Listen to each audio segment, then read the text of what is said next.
Hello, everyone, and welcome to the show. I'm so glad you could join us today. We have a very serious topic to talk about today. But first, I want to introduce my guest, Doc Lanau. Am I saying it correctly? Probably not. Lanu. Lanu. And Lanu. actually, if you want to introduce yourself, I'm going to throw your name up on the screen. I usually have Sir. that turned off, and then people can find you. Yes, Dr. Lanu story time. Basically like to write and tell stories. I'd like to find short stories that we may have grown up with. Sometimes we'll read those. I also like to talk about topics that kind of fancies my interest of the day. So it could Yeah. be anything from what we're talking about today to some random news article that I came across. I did notice recently you're talking a lot about cybersecurity, which I'm very interested in. So I've been the last few weeks anyway. I've been really paying attention to your show. Doc usually streams on Sundays just before I do. We're Mhm. reversing it this time though because we're combining our shows.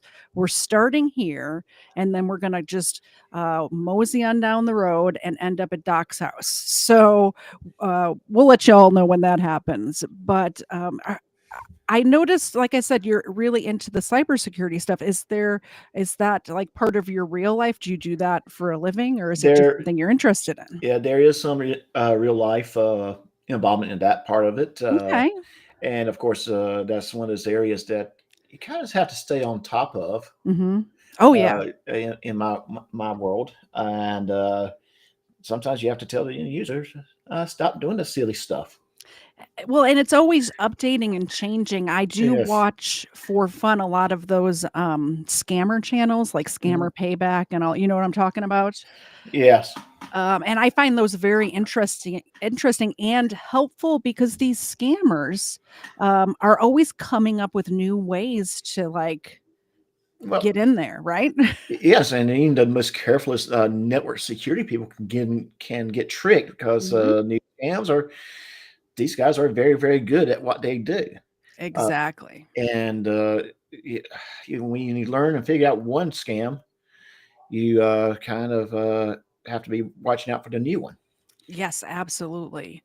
Quick tip, nobody you owe money to will ever ask you to pay them in gift cards. Just a real quick tip there. I'd say real quick tip is anyone ever contacts you via text with a Mhm. link to pay for something, No. go verify that in a different way or form or source.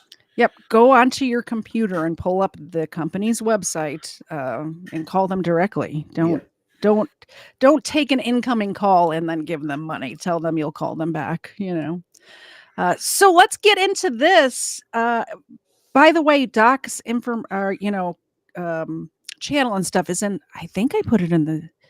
If it's not in the description right now, it's in the chat right now, and I will put it in the description before anybody is watching this after the fact.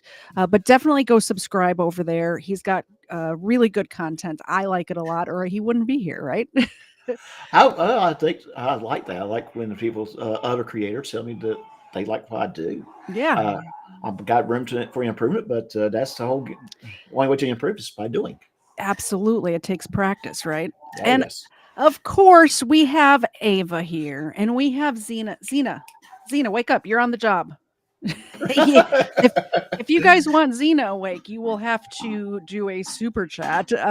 Anytime anybody who's here from Doc's channel, on my channel, when anybody decides they like me well enough to support the show, I give the doggos over here a little mini milk bone. And if somebody decides they want to support the show in a larger manner, like $20 or more, then they get a freeze dried, not even freeze dried, just dried duck foot that Cerebral Tackle sent me. They're really disgusting. I make a weird face every time I have to open the bag. So if you want to see that, that's what happens. So today we're talking about Tyler Barriss and his escapades. Let's just start off with uh, just a quick. Tyler Barriss thought he was cool by making fake phone calls and swatting people and calling in bomb threats. I'm going to play a call and then we'll get right into the story. But first, thank you very much for the gifted membership, News Now Enemy. News Now Enemy showing the people how it works. Keep in mind during the Overruled show, which this is one of, if we are in the middle of a very serious topic, I will hold the super chats until we have a break instead of just like right in the middle of a horrific story, cutting it and giving the dog treats. During the Booze and Body Cam show and the Crime Land shows, we usually just stop where we're at. This is April. Thank you. And Zena, can you catch? She did it. She caught for you, News Now Enemy. How about that? She just put her face right back into the pillows like an ostrich. I look at your dogs, and I yesterday I was leaving out of the house to to go out for lunch. Yep. And two of my neighbors' dogs saw me and my wife outside and ran to us just to say hi. Oh, so cute. Yeah. All right. So here's the 911 call of this. This is what all of what we're going to talk about culminated in. So we're going to start at the end and then we're going to go back to the beginning and show you guys how we got here.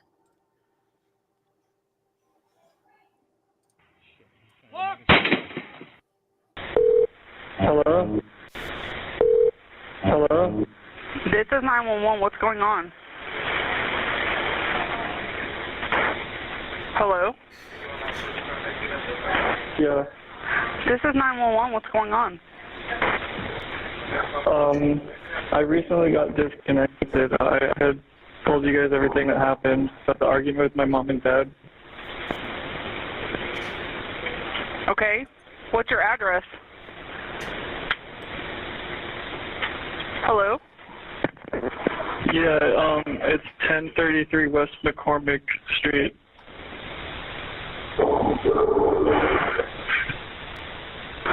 Okay, tell me exactly what happened. They were arguing and I shot him in the head and he's not breathing anymore. Okay, so what's going on right now? Are you there? Yeah. Okay, do you have any weapons on you? Yeah, I do. What kind of weapons do you have? A handgun. What kind of handgun is it? I don't know, it's my dad's. What color is it? It's black. Where exactly are you at in the house? By the closet.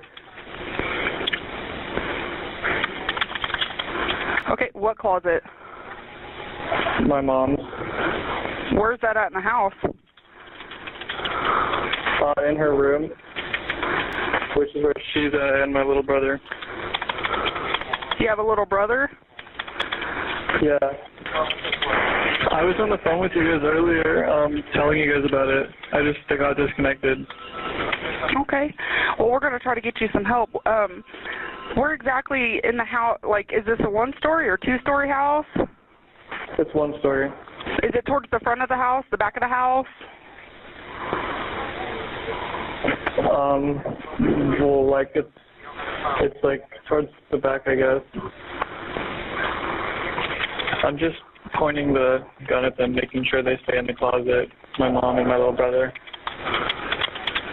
Okay, is there any way you can put the gun up? No. Are you guys sending someone over here? Because then I'm definitely not going to put it away. Okay, I'm just going to go ahead and stay on the phone with you, okay? That's fine. Until they get here, or? As long as you need me to, okay? Yeah, I'm thinking about, because I already poured gasoline all over the house. I might just set it on fire. Okay, well, we don't need to do that, okay? In a little bit, I might. Why would you do that?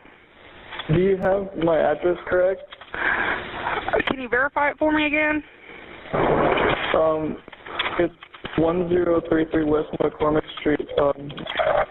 My zip code is 67213. Okay.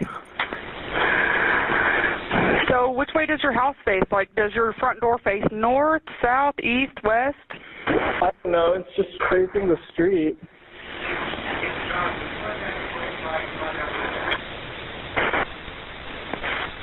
My dad isn't breathing. It's kind of giving me anxiety, making me like paranoid. Hello? I'm still here.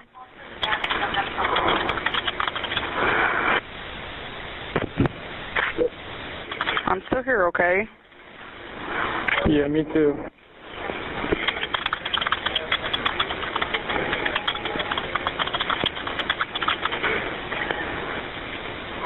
Okay, are you white, black, Asian, Hispanic?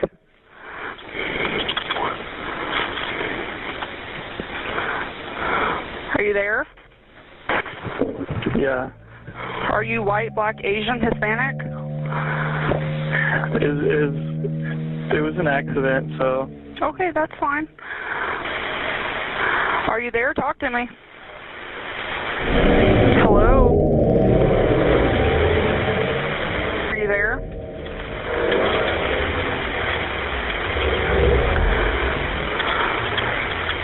Hello?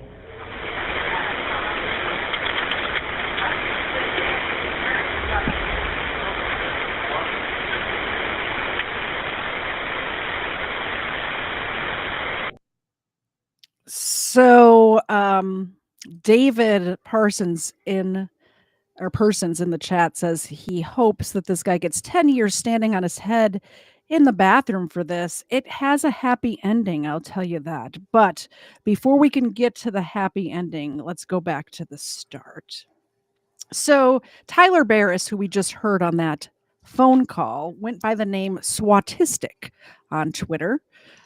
And this phone call that we just listened to happened in 2017, December 28th, 2017, just after Christmas.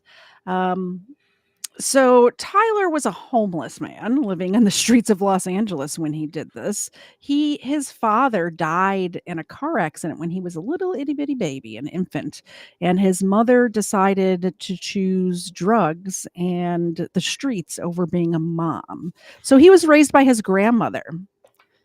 And Tyler was described by people who knew him as awkward, a social outcast by choice, is what people who were interviewed said. So it's not like he was just like, some people are introverts and they're not social. Apparently, this guy was that way by choice. By the way, he went by the username Swatistic. As far as we know, he was not autistic at all. It was spelled SWAUTISTIC on Twitter. And by the way, Doc, just jump in here if you want to add anything. Yeah, I have a lot to say, but Okay. it's more. You know more about his history. I know a lot about when it happened and some of the things he said immediately after it happened. Yeah, we'll get through. Let me get through the history, and then Yeah. So he was a loner. He was an excessive online gamer. He had actually aspirations of being a professional Halo player, which, by the way, I knew that people were professional gamers, but I didn't realize Halo was a big. Maybe guess back in 2017, maybe it was. I would say back in the day, I wouldn't mind being a professional gamer. A professional Halo player. Well, it was of any kind gamer. But truth is, like any professionals, I'm going to use the term sports loosely. It's very, very difficult to get to that field. So you have to have other skills. It's kind of like being, playing baseball in high school and not doing anything else, just thinking that you're going to become a professional baseball player, like a star professional baseball player, and not having any backup plans at all. So that's kind of where he was at, but with the video game Halo. The thing that set him apart was he was a trash talker. So I guess there's like a lobby of these video games when people are playing online, and people like say mean things to each other, and he was really good at insulting people. So he thought that he was so good at this that he could make a profession out of it, which, by the way, he may have been able to do that if he decided to be a Twitch streamer or something like that. I know a lot of people watch people like that because they think it's funny. Well, I mean, for me, it's like if I'm playing a video game and I'm stuck in a part, I go find someone who has played that area, and they show you what they're doing. Yep. And those are YouTube channels, Twitch, that kind of thing. Yeah. Uh, yeah, to click and views on those. Yeah, exactly. So in February of 2015, so like I said, the thing that we just heard was in 2017. So we're going back 2 years. He was trash talking in a Halo lobby, and he ended up pissing off the wrong person. And this is like his villain, like his beginning of his villain arc. So he gets swatted himself. An unknown Halo player in that server, in that game, figured out Tyler's address, his grandma's address, and they swatted his house in Los Angeles. In an interview after, like, the news interviewed him after he got swatted, like the local news, and he didn't say he was scared. He said he thought it was really cool that he got squatted. He said there was a helicopters, there was a SWAT team, the police canines were there, the whole 9 yards, and he thought that that was just the coolest thing. He thought he was so important that somebody would go through the effort of figuring out who he was and sending the police to his house. So he decided to start digging in, deep diving of other swatting incidents. He researched VPNs and VoIPs, which, if you want to take a second, Mm. tell people what it is. Yeah, I was going to add that that's just an indicate mindset that he has, in the sense that Mhm. he did not see the danger; he saw the thrill. Yeah. And anyone that's been around the block once or twice knows what the danger is. Yeah. Well, we're going to get to the danger, right? Yes. So do you want to explain, just for people who don't know what it is, what a VPN is and what a VoIP is? Yes. So first, VPN, virtual private network, is a means for you to hide your traffic between your location and to where it's going. It's a way to make it look like you're actually on a computer somewhere else. A lot of people use VPN to access content that they could not access in the United States, for example. They Yep. make themselves look like they're in Canada. And that way they can hit the Canadian Netflix server instead of the United States Netflix server. I'm not going to say that's legit. That's morally correct or not, but I'm just going to say I guess that's a good way of using it for Yeah. a person. But a lot of times it is to hide. It is Mhm. to means to hide. So, and those that's up to no good, they are using it to hide their location so they can harass or intimidate. Yep. VoIP is stands for Voice over IP, or Mhm. Internet Protocol. Many devices are using Voice over IP. If you work in an environment that has Teams calling, Google Voice, or some other calling that's using your basically the network, that's the technology it's using, Voice over IP. It also gives you the opportunity to get a phone number from another part of the country or world Mhm. that is not where you're at. You can simply go to a service like Google Voice. I'm going to use them as an example. Say you want a phone number from California and look like you're calling from California. Mhm. So, and a lot of companies do that now. So, I and could, by the way, it's free. I highly suggest everybody getting an extra phone number. Google, if you have a Gmail account, you can have an extra phone number for free. If you notice in my channel description, there's a phone number there. That does not go to my cell phone. It's a VoIP number right, through and I did, Google. and I've done the same thing myself. I use it when I'm testing something out that's outside of our VoIP Mhm. technology. So I use it professionally that way, Yep. and I also use it as a means to, okay, here's my phone number. If you have to get in touch with me through through YouTube. It's also good to have for all of these places where they're going to give you a discount if you give them your phone number, or like like if you're signing up for Pizza Hut, for instance, they want a phone number. You don't have to give them your real phone number. You use this throwaway fake phone number, right? That's what I use it for too. I don't want I want to get the Ulta rewards, but I don't want them to be able to track me. So. Right. Also good to have for that. He was also using a voice altering software sometimes, not all the time. But his issue was he was using the same voice altering software for all of the phone calls. So if they were matching up, he did this a lot. We're going to get to that. But the FBI was investigating him. And if you're using the same voice over the same voice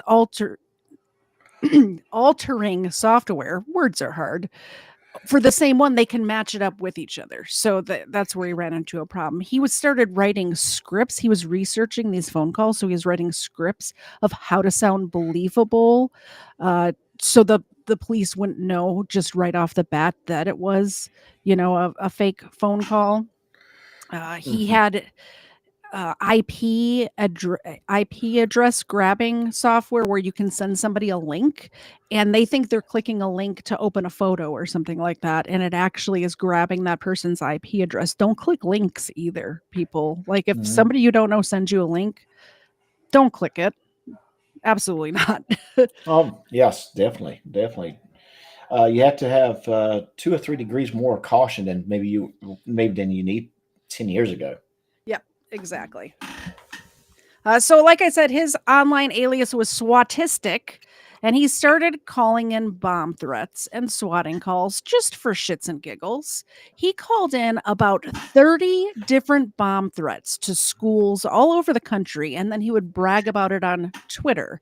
And he would post, he would like record himself posting these, or making these phone calls, and then the news stories that went along with it. So he was bragging about it on Twitter, all of this stuff that he was doing. And I'm going to just say this: it seems like that's also a common denominator for these guys. They brag about it on social media. Yeah.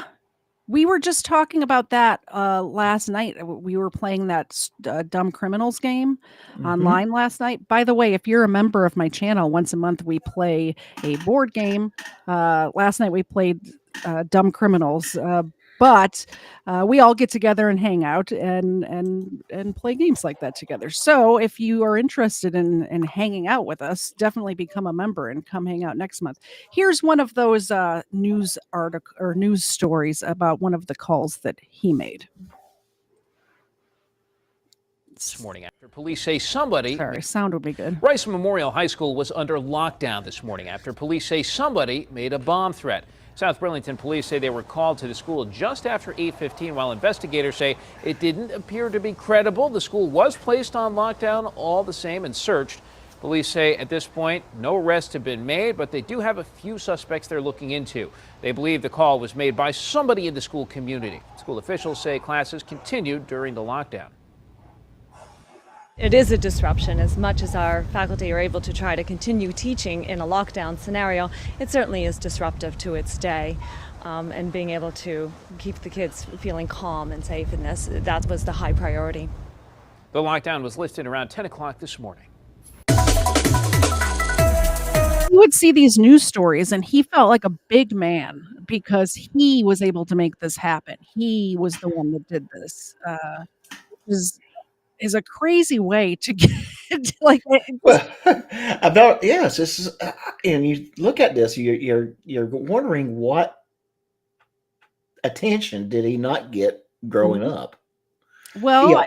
we know that his father died in a car accident, and Yes. his mom decided to be a prostitute and do drugs. So Yeah, I mean, but he was raised by his grandmother, but it makes me wonder, was she just there? I don't know what his relationship. We find out a little bit about his relationship with his mom, or with his grandma rather, a little bit later, but it did not seem good. Here's another one that he did at an elementary school. He also was his friends, like his online gaming community, was people from all over the country. It's not just like when we were kids. We're elderly over here. So when I was a kid, my friends were the people in my class, my neighbors, stuff like that. But with the way the internet is now, these kids have friends from all over the world sometimes, but definitely all over the country. Here's another one from Everglades Elementary School in Okeechobee. I really need to turn the volume up.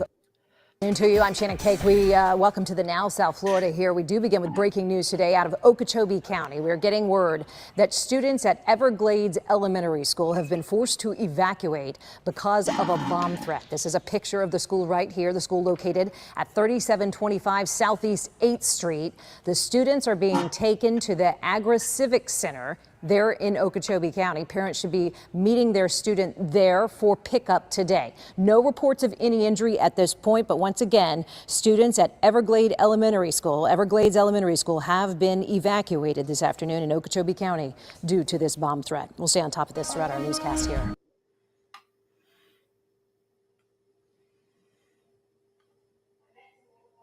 Muted. No talky talk. You know the rules. I don't make the rules. I just work here. I don't make the rules. But when I talk with my mic muted, the issue is it's allergy season here in Georgia. And during allergy season, my nose runs continuously and I have to blow my nose a lot. So what happens is I mute and then I forget to unmute. So give it another 2 months. We'll be over this, I promise. There's Ava. Look at this sweet girl. She loves the milk bones. And Xena woke up for this, which is about all you can ask from her. You ready? And she missed, but that's all right. Thank you for letting me know I was muted. Sorry about that. Yes, it is cookie time. Like I said, I just work here. I don't make the rules. So he called in bomb threats, not just to schools. He started with schools. Like I said, there was over 30 of them, schools evacuated. And this was just random schools. It was also like some kid didn't study for their test, so they would message him on Twitter, and he'd just call in a bomb threat for them because he had it all set up. No issues at all. Didn't think that this... Here's the thing that really gets me, Doc. During this time, and still now today, school shootings and schools like not feeling safe sending your kids to school is a very big concern ever since like the mid 90s, right? Yeah. Yes. So just imagine the worry and heartache that this caused parents from all over the country hearing that, oh, the school's been evacuated. Something's going on at the school. Even that split second of not knowing if your child is safe or not. I'm not going to sit here and say, imagine. I was going to sit here and say I have experienced it. Oh, have you? Yes. The details, I think the student actually has something that looked like it might go bang, bang. Oh, wow. But it was not. It was not the actual thing. But by the time they gave it all clear, there was only 2 hours left of school, and parents were just picking up their kids and taking them home. Well, and it's so distracting for the kids too. How do you concentrate after something like that? You can't. They literally had all the kids in the gymnasium on that particular day. So, and I'd rather honestly have them be safe than sorry, obviously. But there was an occasion when my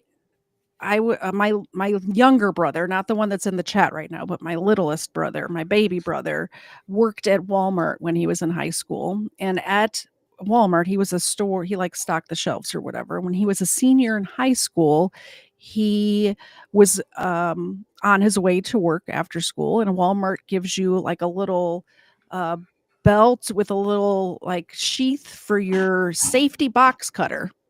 And having a box cutter at school is a weapon, and he actually was arrested because he had his Walmart, like the Navy. It was when they had the navy blue Walmart shirts and the khaki pants. So he had the whole get up on, leaving school to go to his after school job, and was arrested and had to get bailed out of jail because he had a safety box cutter. So that might be taking it a little bit too far. Also, by the way, he was a troublemaker, so they were looking for any reason to, like, you know what I'm saying? It wasn't just that, but, you know, that was just a random one-off. Doesn't have anything to do with this story. But yeah, no, it doesn't have anything to do with this story. But it kind of helps relate to how Yeah, easy people will get scared. exactly.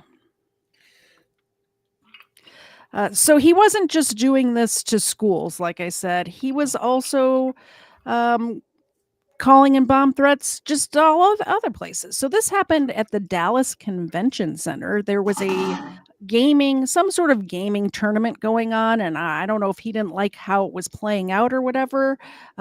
Also at the convention center at the same time, there was a children's cheerleading competition going on. So now we have parents again getting like scared to death that their kids are in danger. But here's another one that he did. For the second time in 3 days, hundreds of people were forced from the Dallas Convention Center. This latest evacuation happening this afternoon as that gaming convention continues, and now a cheerleading competition were taking place.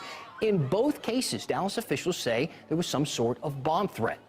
Today they just come out and evacuated all of us, saying we had to just get out, and now we're finding out that it was a bomb threat. In this afternoon's threat, the all clear was given in about an hour or so after that threat came in. Police have not announced any arrests, but you better bet they're looking for somebody. They sure are looking for somebody, and they end up finding him. But here's another one from the Dallas. Let me share this one as well. This one's a little bit longer. It was during, I don't know if he was jealous because remember, like I said earlier, he wanted to be a professional gamer. So he's interrupting the professional gamers doing their thing. I would think that's threat that we talked. Sorry, go ahead. I was going to say that I would think that is probably his reasoning. He wanted to be famous in the video gaming, professional video gaming world. Like in that sector, yeah. Yes. About Kay Bailey Hutchison Convention Center over in Dallas. Our Ken Molestina live there tonight with new information and what this means for 2 major events scheduled there this weekend. Yeah, guys, we got official word about an hour ago that the all clear was given here. We also learned from police that all of this happened, or started rather, with a phone call that an employee here at the convention center took. That phone call apparently saying something along the lines of a bomb being placed here and that it was going to detonate in about 30 minutes. That person who took the call told the security teams about that information. They then forced the evacuation, and as you can imagine, it caused quite the headache for all those that were here tonight. We're vendors, and we got ousted, said that there was a bomb threat. Rita and Tom McIntyre were Dallas Marathon Health and Fitness Expo when they were asked to evacuate. Very orderly left. Didn't want to, but we did. Damon George was also inside. He was right in the middle of a gaming convention that was also taking place here. He was among the many who was told to grab his stuff and head for the doors. And they had us up closer first, and then they came back and said, you guys need to push back further. As people were asked to leave, Dallas police outside shut down the entire convention center. Inside, the bomb squad, along with K-9, searched every single inch of the building. The response to the threat forced a cancellation of packet pickups for tomorrow morning's 5K and 10K race associated with the BMW Dallas Marathon and Health and Fitness Expo. As for the gamers, they had to stop their competitions, and now they're left waiting on official word as to when they may be able to start again. Yeah, it'll continue tomorrow, hopefully. We want to update you on just some information, important information for tomorrow that you need to know for the gamers. We heard from Major League Gaming that everything is scheduled to begin again at 10 o'clock in the morning here. That's for the gamers. Now, for those folks that are racing in the 5K and the 10K tomorrow who did not pick up their packets, they're being asked to pick up their packets over at City Hall about 2 blocks away from here, starting at 6 o'clock in the morning. So that's the very latest on those details for all those folks who wanted to show up here tonight but couldn't get inside. We're live in Dallas. Ken Molestina, CBS 11 News. So this is what he was doing for funsies over there, out of California. These California people, I'm telling you what. So this all culminates. He ends up getting arrested the first time. And what happens is Tyler, and this is where we're getting into his relationship with his grandma. Tyler and his grandma are sitting in their living room in California in LA, and they're watching TV. And it's just got the local news on, and Tyler is apparently not getting enough cred online, so he wants IRL people praising him for his antics. So he says to his grandma, "Hey, Grams, see those people in that news station? I bet how much you want to make a bet I can get that whole building evacuated in the next 30 minutes." And his grandmother's like, "Oh, Tyler, you silly boy. There's no way you can have that happen, you know." And so Tyler goes into his room, and a few minutes later, the news station is being evacuated. And yes, that's probably shocking grandma. I imagine. So here's a little clip of that. For those who report the news to become the news, well, that's what happened today to the staff at KABC in Southern California. The station had to do its 4 o'clock newscast from a lawn down the street after a bomb threat forced everyone in that building to evacuate. The station's anchors stood on the grass and used their live trucks to broadcast as though they were reporters in the field. The newscast was lighthearted despite the threat and included shots of the empty newsroom from an unmanned camera. Glendale police say they received a call from an anonymous man who said he had multiple bombs inside that building. A bomb squad and search dogs combed through the building, eventually ruling it safe to re-enter and, of course, do the news. So Grandma sees this happen and is very upset with Tyler, as you can imagine. Like, just imagine your kid or your grandkid, and you think that they did this. Like, obviously, like, the grandma wasn't sure, obviously, but it's a high likelihood he mentions it, and then all of a sudden the news station is getting evacuated. So she says something to Grandma, and Tyler ends up threatening his grandmother, threatening her, his Meemaw. He's going to do great bodily harm to her if she says anything to anyone. Grams, I imagine saying this to your grandma. I'm thinking of my grandmother, rest her soul, but I would never say anything like that to. When I was a kid, I just can't imagine being disrespectful to adults like that. Tyler apparently had no problem threatening bodily harm to his grandmother if she says anything. And yeah, this just kind of tells you where his mind is. Yeah. He so badly wants that clout that he's willing to threaten people. Exactly. And people that's probably the closest people to him in real life. Well, and judging from what we heard from the people who knew him in real life, the interviews and stuff that I saw about him, he was a loner. He didn't really have people in real life. All of his people were online or his family, and he didn't have very much family because of his situation. It was really just him and his grandma.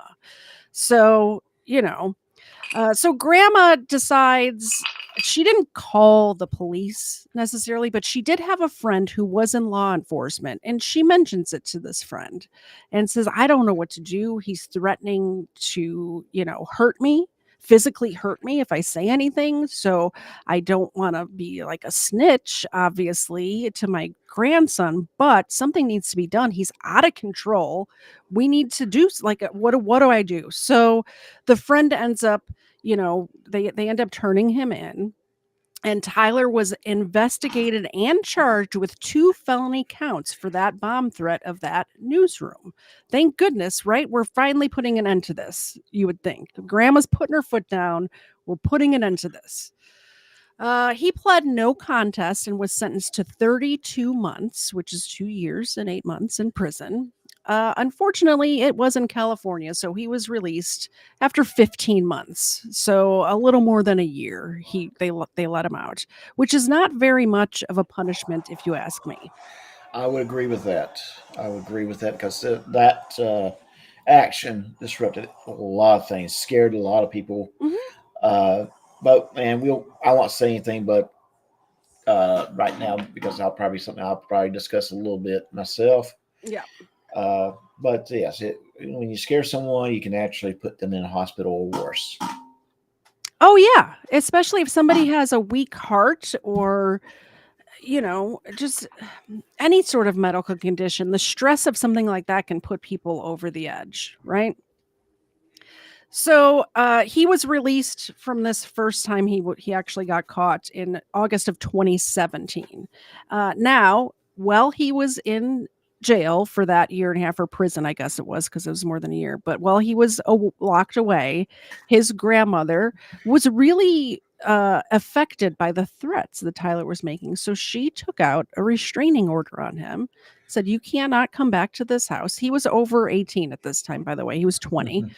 "You can't come back to the house. I want no contact with you." It really rattled Grandma. And Grandma, from what I understand, was doing the best that she could. She was not expecting to raise another child, but she stepped in for Tyler when his parents were not there for him. One, not of his, not by choice, but his mom by choice, right? So this woman stopped her life, put her life on hold to raise this kid, and this is the way it's turning out for her, which is just, it's got to be heartbreaking, I would imagine. Oh, well, it is. It is. Yeah. So now he's homeless. He's using the Wi-Fi at Starbucks, at the local library a lot. He would use the internet there. And since he was homeless, he started taking orders on Twitter. He was charging people between $20 and $50.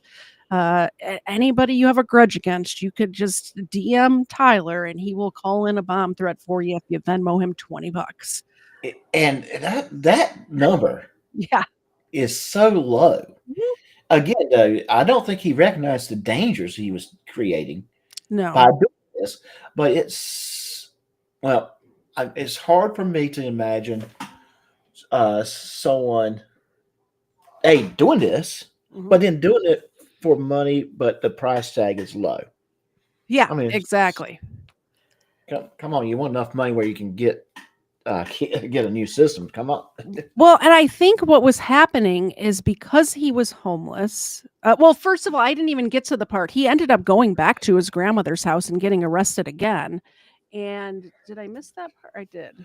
Yeah. So he was almost immediately violated that restraining order, and he was locked back up. And that's when he was then released in 2017. So sorry, I missed a bullet point there. So he did go back to his grandmother's house, and he was living in the shed in the backyard, and then sneaking into the house when she was away from the house to like shower and steal food and stuff like that. But he did get caught inside the house and went back to prison, and like I said, was released in August of 2017. So now he's homeless. He's using the library. He's taking orders. I imagine he was just trying to get his next meal. So he wasn't necessarily haggling. So for $50, he could eat for a day. He might even be able to get a cheap motel room for $50. Right. Although it's Los Angeles, so maybe not. I don't know. It's 2017. He could probably found something. Yeah. So yeah, he's just having people DM him, charging him between 20 and he said in an interview after everything plays out, he said in an interview from prison that it really depended on who they were and how well he knew them. So if it was somebody he's known for a long time, he'd charge him $20, but if it was just some rando, he'd charge him 50 or up to 50. So during this time, somebody paid him to do a call to Arnold High School in Panama City, Florida. And the reason I want to highlight this one is because this is one of the charges that he ends up in the end. Most of these phone calls, he does not get caught for. He doesn't get charged for, right? But he's bragging about doing them, so that's how we know they did him. But I think after a certain point, the police department is not going to ship him from state to stand charges for each one of these bomb threats. But here's the one from Panama City. Beach Police Operator 3.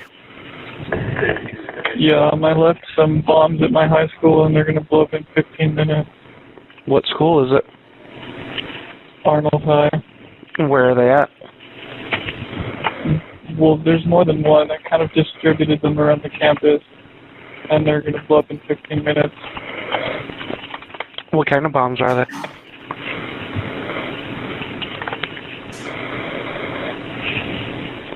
Hello? Hello? What kind of bombs are they? Around the school. It's dynamite. My dad works with dynamite, so I have access to it.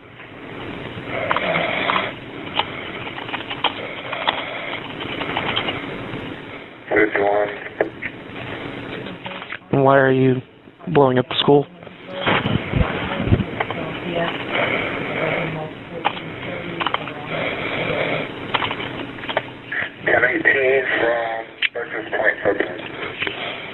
Hello?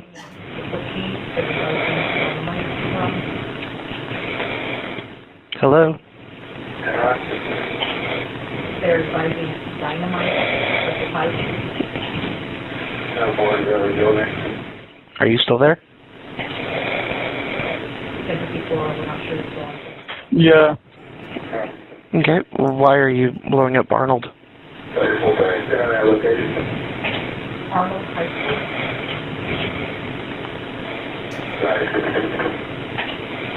For 14 years from here. They're going to detonate in 10 minutes.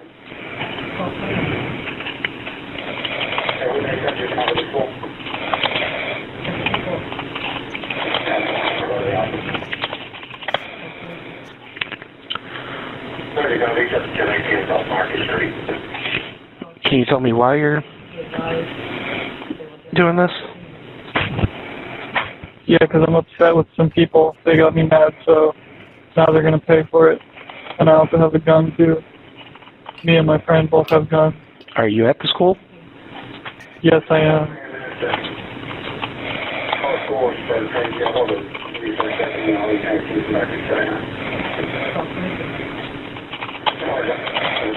What is your name? I'm going to hang up now. There's only about 10 minutes left, so... What kind of a gun do you have? What kind of a gun do you have? So that one he charged somebody $50 for. And some things I want to point out what he said. That is probably, if it was real, is more alarming. He said that he had bombs in the school. Yep. And him and a friend was armed. Now, yeah. So if they decide, okay, get the kids outside the classroom because you have bombs, guess what that also creates? If this was a real situation, armed kids now having a heyday on who they get to shoot at. Yeah. Coming out, shooting them like ducks, like Yeah. just coming out of the school like that. There was it's gonna slip my mind her name, but there was a girl back in, I want to say, the mid 80s that lived across the street from a school and did the same thing where the kids were coming out and was just taking them out one by one, and they were little kids. Do you know what story I'm talking about? I do not. There's Unfortunately, I don't. I was gonna do, I might still, I used to do a show called Crime Behind the Music, where I covered different songs that were written about crimes. And there's a song, I think it's called I Hate Mondays or something like that. This was what she said on the phone when they talked to her. They said, "Why are you doing this?" And she said, "Because I hate Mondays." Yeah, look for that episode. I'm going to research that one a little bit more, and we'll do a whole episode on that. But yeah, it's the same sort of thing where if there's a bomb threat, you got to get the kids out of the school. But if somebody's sitting across the street with a rifle, then you don't want to send the kid. Like it's a very sticky situation, right? And it does not even have to be across the street. I want to say Parkland shooter did this. He pulled a fire alarms, and the kids came out, and that's how he got acquired his targets. So this is a step between a rock and a hard place for law enforcement school officials. Yep. You keep the kids in the classroom. Well, how do you know that classroom is not one of the ones that has a bomb? Exactly. So you have to start quickly clearing the building so you can get the kids out. Mhm. At the same time, doing your bomb search. So it's a very, very, very dangerous situation if it was real. But the law enforcement has no way of knowing if it's real or not. Yep. They have to act as if it is. It was in San Diego, and it was Cleveland Elementary School, and it was January of 1979. So way before the current, the one that I was talking about. The woman's name was, or the girl's name was Brenda Ann Spencer. I think I'll do a deep dive on it. Let me know in the chat if that's something you think you want me to cover. And I would like to interrupt just for a moment. Steve Cousins has said some very, very nice things about my channel. I do appreciate that, Steve, and thank you for resubscribing. I appreciate that. And while we're paused here for a second, thank you very much for the gifted membership from News Now Enemy. He just wants to see me wake up the dogs. That's what it is. I appreciate it. Doc appreciates it, right, Doc? Yeah. Oh, yes. I definitely appreciate You it. know who else appreciates it? Ava. Well, yeah, you can see it right there. She was jumping up and ready to go. And Xena will wake up for it. You ready, Xena? Xena caught it again. Awesome. Love that. Thanks, News Now Enemy. I appreciate that. And congratulations to Angela W. for getting that gifted membership. Don't forget you're eligible to participate in game night if you are a member over here. So do you remember the net neutrality thing that was happening back in 2017? Yes. Yes, that was a big, big thing back then. I meant to look deeper into it. I remember it happening. I don't remember exactly what it was about. It was a little over my I'm a little dumb sometimes, so it was a little over my head, you know. Yeah. But the FCC was doing this. They were deciding on net neutrality, and not sure what net neutrality. I think it had something to do with the way search engines are set up, like something like that. It's something more on how I didn't really totally 100% understood it myself back then. Still don't. Okay. But it was one of those things that I knew if it got changed, it could affect how we use internet. Yeah, it was a big deal. I don't remember exactly what it was. I'm sure somebody in the chat probably knows more about it than either of us do, but he decided he wanted to interrupt this vote. They were in the middle of voting, so he called in a bomb threat to the FCC. So now we're getting into federal, like, not that it's not already a federal crime to call a different state and call it like it's already a federal, but this is like messing with the government at this point, right? Let me. Okay. On advice of security, we need to take a brief recess. Oh, wow. And look at that, everybody. Some breaking news alert as they said they have to recess right now because of security concerns. So very interesting coming out of this FCC vote. This is something a lot of people obviously did not think would happen, but it looked like they had a measurement in place right here for such things. So we will try to get you the very latest on what exactly happened there with that caused this security alert right here, but it has everybody needing to leave the room right now. So this is on recess right now. We'll continue to monitor that here for you. Wow. So breaking news here on News Now with that net neutrality vote. It was tied at 2-2. The chairman was about to give his closing. He was giving his closing remarks and was about to vote on it. And then they had to pull everybody away there for what they were calling a security alert. So we'll try to get you guys the very latest on that. In the meantime, so this was also Tyler. This is fun for him, I guess, and it ends up not going very well. This next one that he did. So yeah. This one, if anything, this one definitely got him out there in the FBI's radar. Well, that and also this is when they started matching up the voice. Remember I was talking about how he's doing the voice changer, but if you could tell that first phone call that we played and the one that we played for the high school in Florida, it sounds like the same person. And here's the other thing: is he says he was using voice changing stuff. I don't know that he was, because when we go over to your channel, we have a interview queued up to play, and it's unless he's using the voice changer for the interview too. I don't know. Although I mean, I don't know. I don't know if he really was or not. But the point is, the FBI started piecing all of these together. Like, this is the same person making all of these phone calls. It's the same language. It's the same tone. It's the same sort of even keel. It's the same dude, right? So in December of 2017, there's two teams of players playing Call of Duty, and people in my chat who are gamers are going to hate me because I don't know anything about gaming. So I'm probably going to say things wrong and not understand exactly how this works.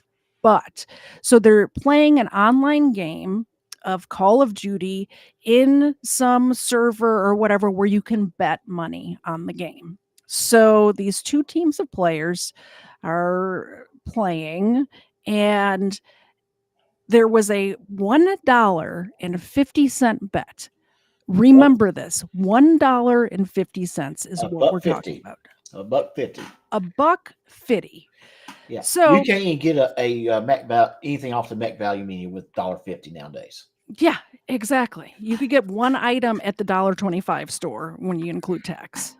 So after the game, the losing team started arguing with each other. They're not even arguing with the other team at this point. They're arguing with each other because one of the players accidentally, I assume accidentally, shot somebody on his own team. So Shane Gaskill accidentally shot Casey Viner in this game of Call of Duty, and they lost a whole whopping $1.50. I feel almost compelled to say, when we say shot, we are talking about their Call of Duty characters. Yes. Yeah. Sorry. Most people would understand it, but it seems like you will always have that one who does not. In a video game. Yes. So actually in a video game. So his character in Call of Duty shot somebody else's character in Call of Duty in a video game, and they lost $1.50. So Casey Viner and Shane Gaskill starts arguing with each other in the lobby, and then they take it over to Twitter, and they're arguing on Twitter about it. And at this point, Casey messages Swatistic, Tyler Barriss, to inquire about his services. He's heard of this guy. He's following this guy. Casey Viner also thinks it's hilarious that the FCC vote got shut down. And this FCC thing that happened kind of boosted him on Twitter, boosted Swatistic on Twitter because of the notoriety. It was a huge, this net neutrality thing was a huge thing back then. It was all over the place. Every single channel on YouTube was talking about it. You could not swing a dead cat without hitting a story about the net neutrality thing. So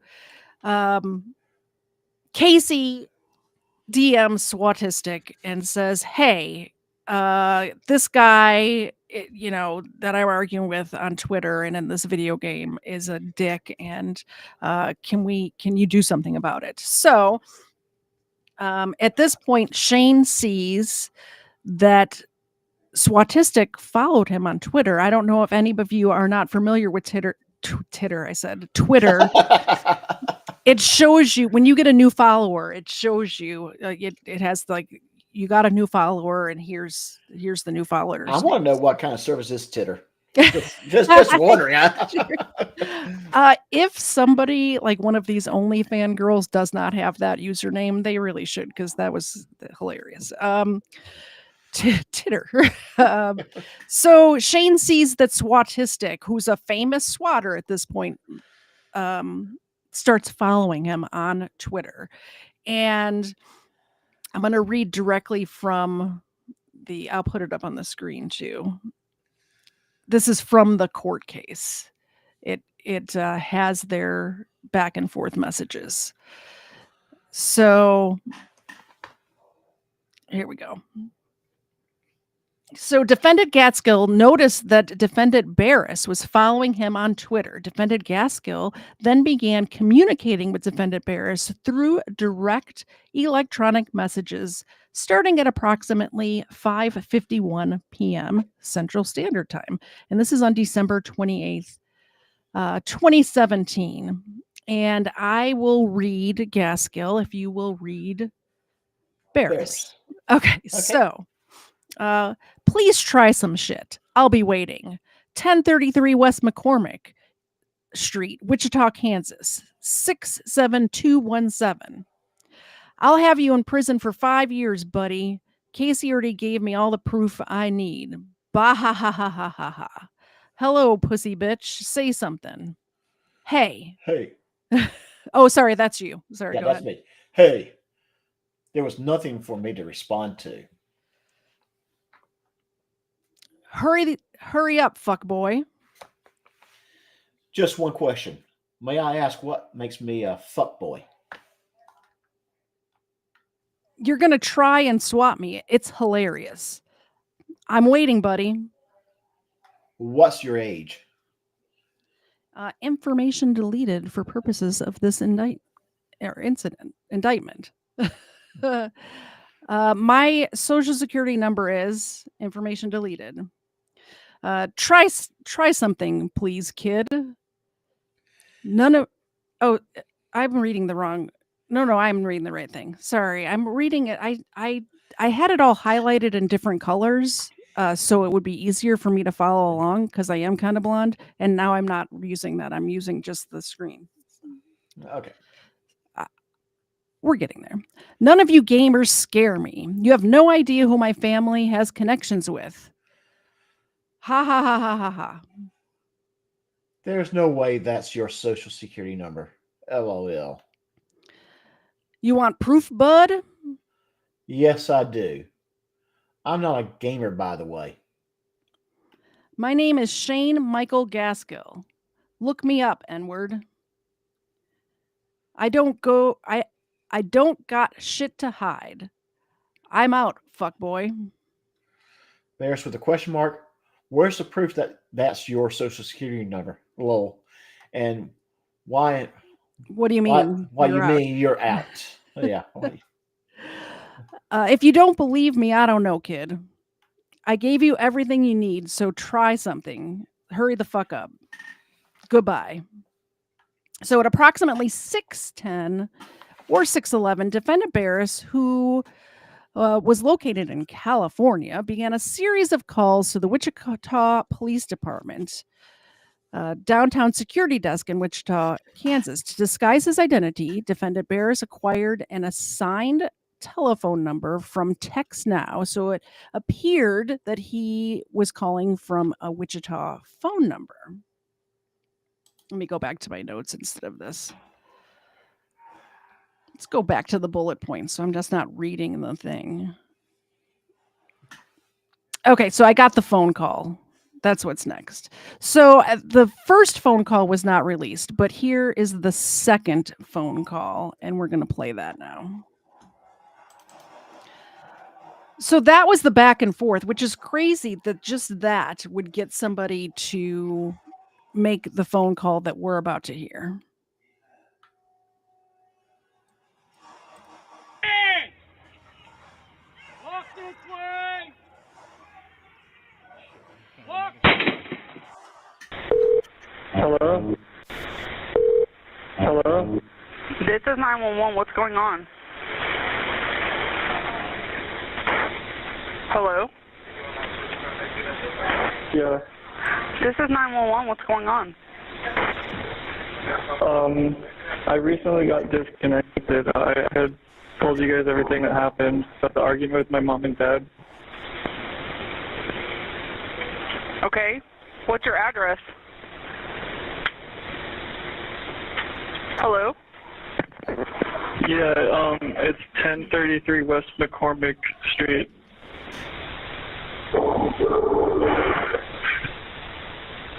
Okay, tell me exactly what happened.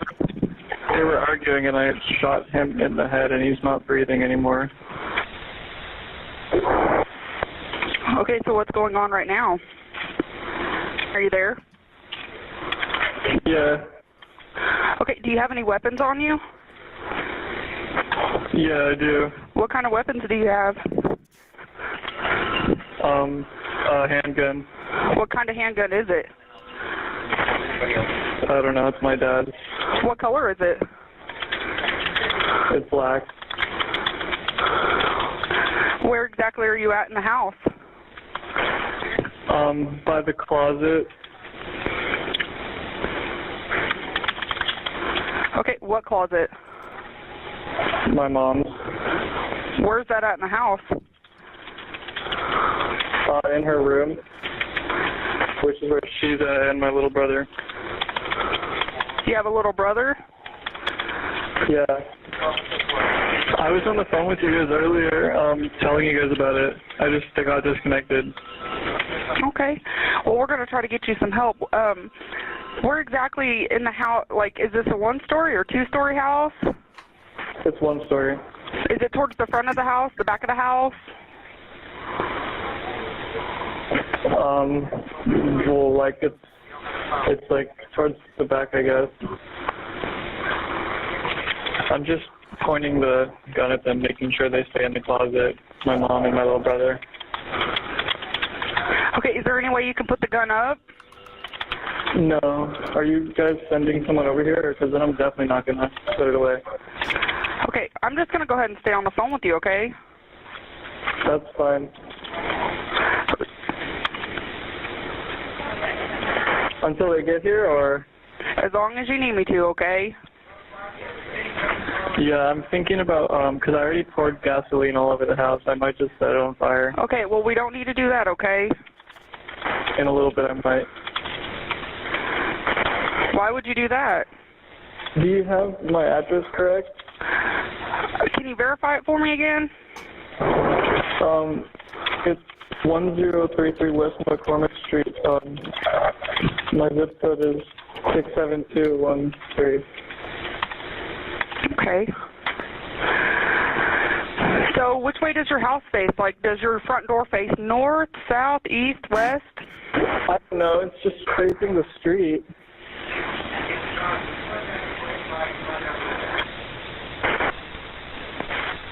My dad isn't breathing. It's kind of giving me anxiety, making me, like, paranoid.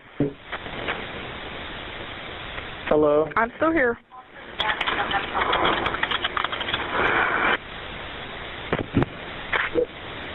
I'm still here, okay? Yeah, me too.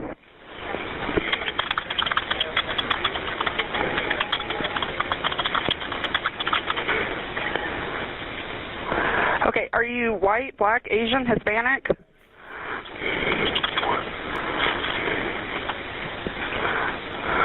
Are you there? Yeah. Are you white, black, Asian, Hispanic? It was an accident, so. Okay, that's fine. Are you there? Talk to me. Hello?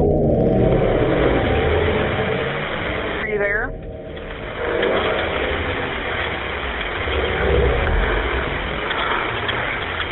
Hello?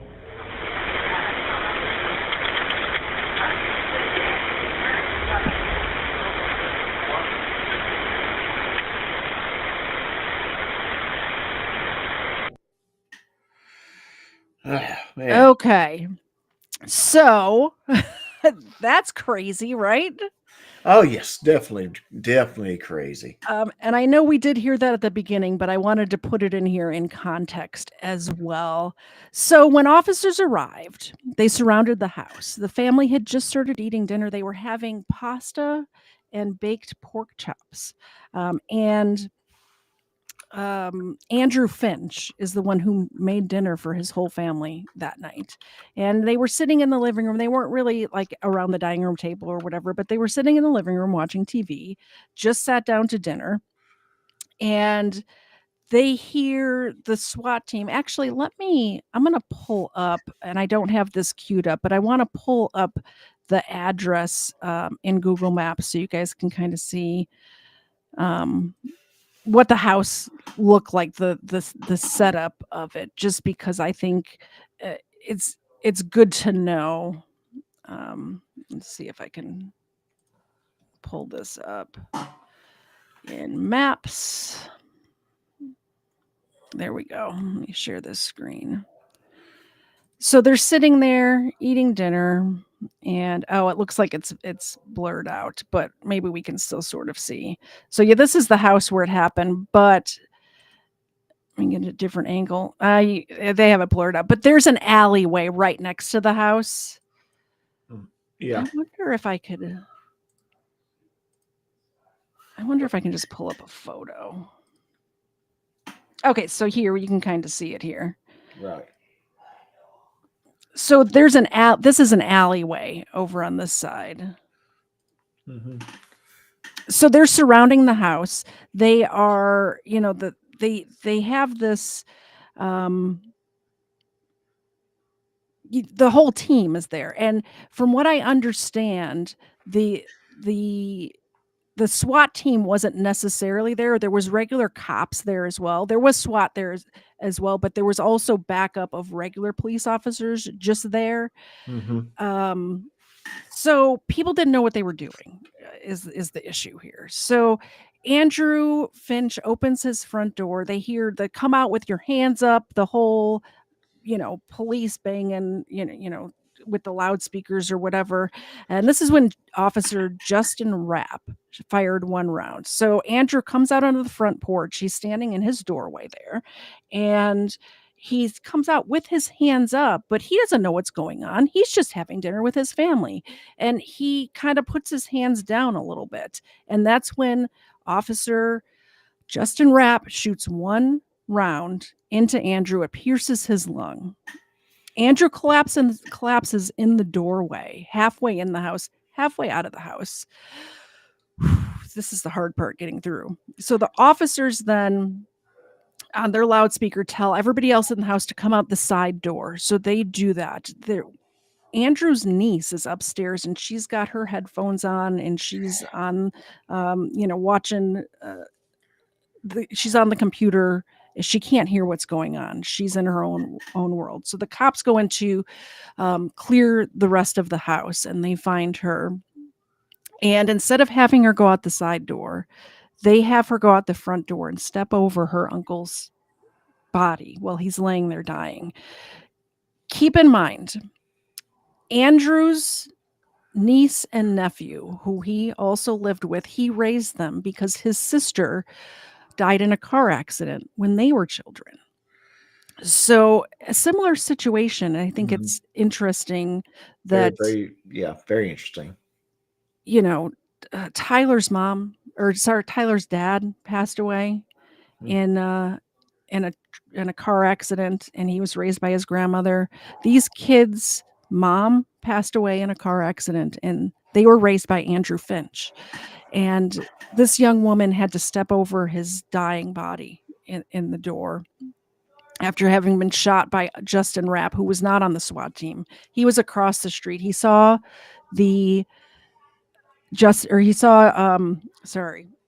Andrew's hands come down. He wasn't even reaching for anything. He just dropped his hands and he shot him. It's so sad. It's one of those things that again, I wasn't there, so I didn't see everything, but yeah. Is it reasonable to believe that when he lowered his hands that at least one of those officers would think he was going for something? I mean, the Wichita Police Department only released 7 seconds of video. Mm-hmm. The rest of it hasn't been released. We don't know. And they're not going to tell us, right? Right. So, very sad. I mean, the whole thing is very sad, right? But the niece who had to step over her uncle who raised her's body ended up committing suicide 2 years later, which is it's just so tragic and horrible. This affected this family's life so much. And they were just eating dinner. They were having pork chops and pasta. Yeah, and they had no idea what was going on. Mm-hmm. the address was given to Barriss by, I'm sorry, what was that guy's name again? Gaskell. By Yeah. Gaskell. Gaskell used to live there, or he lived down the road. This was his old address. They had moved out of this place about 6 months earlier. And to my understanding, he was just down the road. So it was almost like he gave that address so he can watch what's happening. Yeah. Yeah. So yeah, that's how we ended up here. Is Gaskell felt threatened. There's Casey was threatening him on Twitter, and then he's got this notorious swatter person following him and threatening him on Twitter. So he wanted to act like a big man on campus and be like, "Oh yeah, you ain't gonna do shit. Here's my address. Do something." But he didn't give his address. He gave his old address, which is where this family lived now. Horrible. So let me just run down exactly what happened, and then we have an interview in between this night that this happened and Tyler getting arrested. He decided to go on Drama Alert. You guys remember Keemstar? I don't even know if Keemstar is still around, but he decided to do an interview with Keemstar on Drama Alert before he got arrested. Like it was the next day or something like that. We're going to watch that over on Doc's channel here in just a minute. But let me just run down how this case ended up. And then we're going to head over to Doc's channel. Keep in mind, I have you guys redirected there, but I also want you to definitely subscribe over there, right? And I'm going to put it in the chat once again here. Do a little copy paste. We're going to continue the rest of the story over there, but so don't miss out on that. I know it's a short episode for me today, but that's where we're splitting it into. So in November of 2018, Tyler Barriss was sentenced to 20 years in prison for his role in the swatting incident, as well as for making false bomb threats and other swatting calls. So he was actually found guilty in this one, obviously, the FCC one, and then that one that we played for you that was that Florida high school where we actually heard the phone call. Those are the three that they ended up actually getting him on. The other ones, they know that he did them. He bragged about doing them. He told on himself like the dumb criminal that he is. He told on himself on Twitter, right? So yeah, 20 years in prison. Casey Viner, which is the guy who contacted Swatistic on Twitter in April of 2019, he pled guilty to conspiracy and obstruction of justice. He was sentenced to 15 months in prison, in addition to 2 years probation, during which time he would be banned from playing video games. Viner was released from custody at USP Big Sandy in Kentucky on November 14th, 2020. So he's out now. Keep in mind, the main thing that he got sentenced on was because after this all happened, the three of them started talking and deleting messages and like destroying evidence. So the destruction of evidence was the main thing that he got sentenced for. Now, Shane, who's the one who gave the wrong address, he did a pretrial diversion agreement. The government agreed not to pursue prosecution for at least 18 months if he could just keep his nose clean for 18 months. Gaskill agreed to waive any speedy trial defenses and pay $1,000 in restitution costs and penalties. In September of 2021, it was reported that Gaskill had violated his terms of his pretrial diversion, so he couldn't even do it. He couldn't, just don't break any laws and you don't have to go to prison. It's insane that you can't do that. But he violated his terms of his pretrial diversion, and the trial against Gaskill resumed. He ended up pleading guilty to one count of wire fraud in May of 2022, and he was sentenced to 18 months in prison in September of 2022. And I'm just going to add something here. For as far as I think Gaskill Well, all three are very, very Mhm. much responsible, but I think Gaskell got it off light, Oh, personally. I think so too. He knew what he was doing, right? Yes, he knew what he's doing. He knew he was endangering those people's lives. Mhm. So, Dove mentions a civil suit. It says civil suit, I hope. Actually, the family didn't, they weren't even upset with these gamer kids. They were more upset with the police department, who they did sue. They got a $5 million settlement from them. And this is just from my head because I didn't make notes on this, but the cop that did the shooting actually got promoted, which is insane to me. That and again, He it's one of those. It's one didn't of the lose things I would didn't lose love his to. job. Yeah. I would love to see the notes on that end of the investigation. What did they say? Why it occurred on there? I mean, we know why they were there, Mhm. but why did the officer felt threatened at the time when he pulled the trigger? Well, this officer Rapp has a long list of complaints about him, about excessive force. He was actually on the TV show Cops at one point. They were filming in, the bad boys, what you gonna do? That show.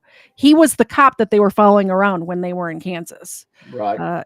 But he's got complaints about him for excessive force. He ends up killing this guy. And one of the interviews I saw, and I don't remember if it was, he said something ridiculous, like if he, 'cause here's let me just gather my thoughts for a second. I'm losing it over this cop because he pisses me off so much. But he said that he's over it and the family needs to be over it as well. Something along those lines. I'm not Yeah. quoting, I didn't write it down, but I would feel so bad if you are a good person and you kill somebody that's not supposed to be killed, right? Would you not feel horrible? It seems like he did not even feel horrible. He seems like he's just like, "Well, I was just doing my job. Like, what do you want me to do?" I would move out of I wouldn't want to still be a police officer in that jurisdiction, personally. This guy did not give a shit. No, This he cop didn't. did not give a crap. The city had to pay out $5 million. The family, after the lawyers' fees and all of that stuff, ended up getting about 3 of that. But that doesn't replace their uncle who raised them. It No. doesn't bring The- back the niece who ended up committing suicide. And obviously, it wasn't just one thing. It never is when something like this happens. But she had to step over her dying uncle's body. That alone right there would be reason for me to put the law enforcement in the lawsuit. Yeah. But here's the thing that comes to my mind. It was only one officer who shot one round. Mm-hmm. No one else saw the danger, so it does make me ask questions. Yep. Now, if you had 5 or 6 officers who shot multiple rounds, Mm-hmm. It might be, yeah. you can say something in that situation. Mm-hmm. They already are on high alert. Yeah. But and unfortunately, I don't want to victim blame, but Finch did something that triggered and alerted a high state response. Yeah. But was that high state response justified? And I don't believe question so. it. I'm questioning it. I'm not going to sit here and say one way or other. I'm just going to say I question it. Yep. So we're about to go over to your channel. Like I said, I'm going to play the first minute of this before we get to the interview where Keemstar is setting it up, and then we're gonna take the rest of it over to your channel. I think that's Okay. the plan. Okay, and I'm going. I'm going to mute myself and listen while I get myself set up. Yep, do that. Actually, yeah, I'll play this and my outro, and we will meet you over there in 2 minutes and 47 seconds. So, everybody, we're going to be redirected over to Doc's channel. I will be there. We're going to finish this episode over there. And thank you very much for coming onto my channel, Doc. And I will see you in about 2.5 minutes. Okay.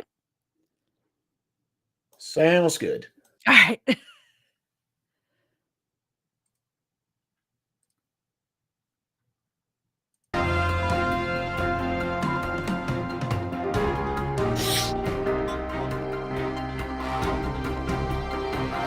What is up, Trouble Alert Nation? I'm your host, Keller Keemstar. Let's get right into the news.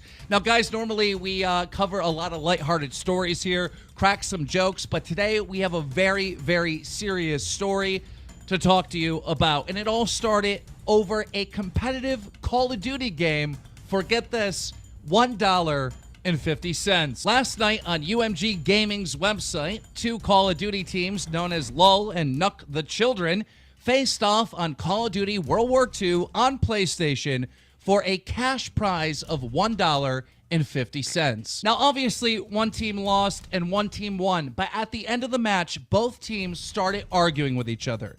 And the argument escalated to the point where they were threatening to swat each other. Now, for those of you that don't know, swatting is known as an online prank. It's not much of a prank. It's pretty serious. It's when somebody gets someone else's address online, calls into the police, and makes a false police report that there's a hostage situation going on or there's a murder going on, causing the police, guns a-blazing, to go to the address of their enemy. One of the teams dared the other team to go ahead and swat him. He said, "Please try some shit. I'll be waiting, posting this address. I'll have you in prison for 5 years, buddy. Casey already gave me all the proof I need." So once the other team got that address, they didn't do the swatting themselves, but they sent it to a known swatter, a hacker who's been swatting Call of Duty pros and who has been putting in bomb threats to the last MLG event earlier this month.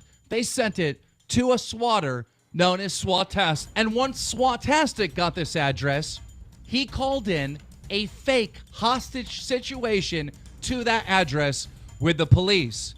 And when the police showed up, they shot and killed a 28-year-old father who had nothing to do at all with this situation. It happened in Wichita, Kansas. Man dies after being shot by a Wichita officer investigating a possible homicide. The local news, known as the Wichita Eagle, interviewed the family to find out exactly what took place. Here is that interview. Roll it. I know